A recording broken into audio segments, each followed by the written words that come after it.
Hi, I'm Patrick Askin, and I am the creator, writer, and principal actor for Nick and Nicky. Nick and Nicky is a modern-day screwball comedy and murder mystery inspired by the many classic Hollywood films of the 1930s and 40s.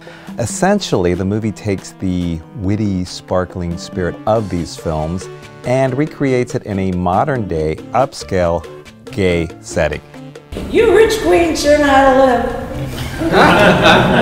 live. So instead of Cary Grant and Irene Dunne or Cary Grant and Katharine Hepburn, we have Cary Grant and Randolph Scott. Now, if you're one of these people who watches movies like The Philadelphia Story or My Man Gottfried or The Awful Truth, and you say to yourself, they don't make movies like that anymore. Well, we're going to make a movie like that. The main character is Nick Darling, a dapper, charming private investigator. Nick is a dedicated private eye, but also an openly gay bon vivant. His partner and future husband is Nicholas Alexander Van Winterbottom, aka Nicky. What these two share is a deep love and a very sharp, sarcastic sense of humor. If they're both blonde, I'm going to puke. You can't be named Trevor or Troy without being blonde. Just like you can't be named Bruce and be straight.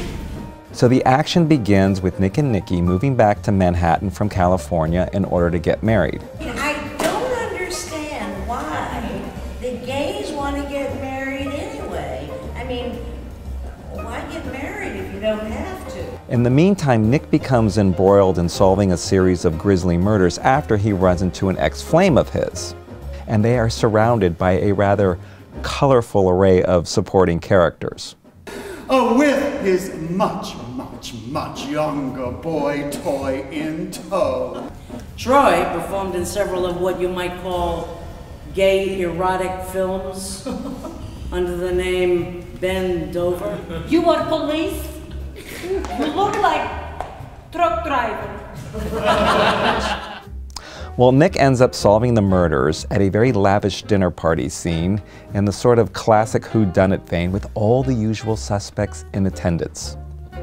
The concept is so retro that I think it'll be current again. One or more of you is in fact a murder. And the whole thing ends with a magnificent, sumptuous wedding scene in the Hamptons. And the wedding scene is less a gay wedding and more of a traditional Catholic wedding with two men. To unite this man and this other man in holy matrimony. And the wedding scene ties in very nicely with the whole gay marriage issue, which is now moving front and center onto the national stage. And I believe that if people who aren't necessarily comfortable or approving of gay marriage watch this wedding scene, they're going to think to themselves, okay, what's the big deal? And oh my God, that's so fabulous. I want to be gay. I love you, Nicky. I love you more. I think the gay marriage issue or marriage equality is a great way to help finance the film. So if it's $20 or $2,000 or $20,000, please help make Nick and Nicky come to life and bring it to the big screen. Thank you.